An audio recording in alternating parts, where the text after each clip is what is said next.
Pakistan has denied India's request for access to Kulbhushan Jadhav, saying that it can't allow for consular access to a spy.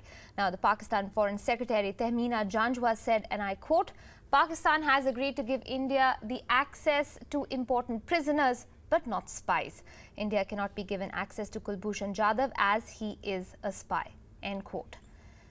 All this takes place after the Indian High Commissioner in Pakistan, Gautam Bambawale, met with Janjua earlier today and filed an appeal against the death sentence given to Jadhav. The appeal was submitted at the Pakistan Foreign Office as India doesn't have access to the military tribunal in the country.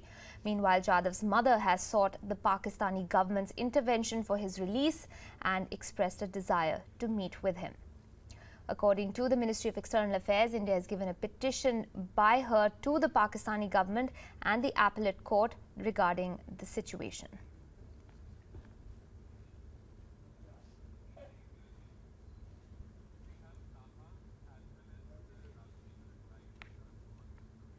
All right, to give us more perspective on both the India and Pakistani angle, I'm joined live on the broadcast by my colleagues Taha Siddiqui, WION's Pakistan Bureau Chief, and of course India reporter and senior correspondent Raghavendra Rao joining in on the conversation. Taha, I'll come to you first. So now it seems that consular access is completely out of the picture as far as Ms. Janjua's statement goes. What sort of conversation does that leave for the Indian side, keeping in mind what Bambawale did earlier today by putting in that request with the Pakistani Foreign Office?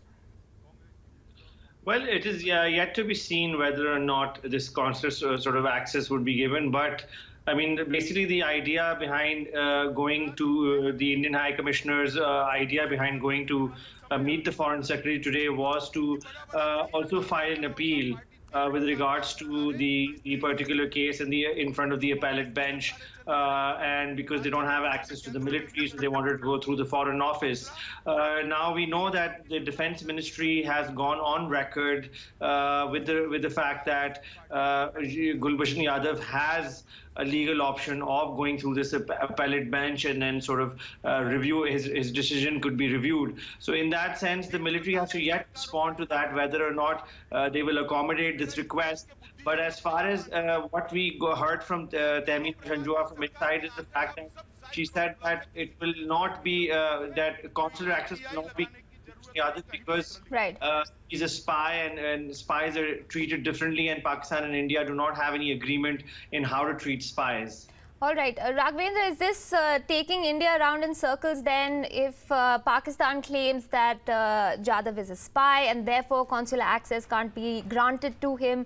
How does India deal with the situation? There's already the sort of sticky wicket they're on when it comes to dealing with the civilian leadership in Pakistan and the military leadership. How does India progress looking at the way things stand right now?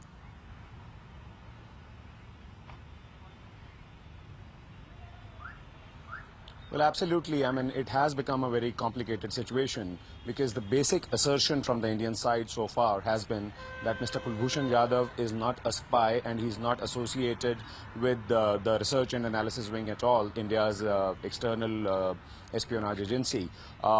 India has maintained that he's a retired naval officer. He was doing business in Iran, from where he was picked up by the Pakistani authorities. Now, Pakistan's case is solely relying on the fact that they have, extracted a confession out of him. A video exists to that effect, but that could have been taken under duress as well. But the entire court proceedings, the army court, the field court general marshal, which happened, it rests on the assumption that Mr. Jadhav has been treated as a spy. And now, in denying consular access to India, it is the same card which Pakistan is playing to deny that thing. It has taken them so long to clarify this bit because they've denied consular access to Mr. Jadhav 14 to 15 times in the past 13 odd months. And after such a long duration, it has now come to that situation where now they are clarifying that consular access cannot be granted because he's a spy and he's not, a normal criminal or a criminal with other charges. So this bit coming from the Pakistani side clearly is being seen as an attempt by the Indian establishment as to delay matters further. it is like going in circles, as you rightly said, Right. and it'll take some doing on the Indian side to to be able to resolve the situation and retrieve the situation from its current status. Raghvendra, also, we've heard talk and murmurs about the International Court of Justice. We've not seen it explored, really speaking, so far by the Indian side of things. But do you feel that, keeping in mind this sort of circumventing that is taking place on Pakistan side, that we might actually see India explore other options, the ICJ for one?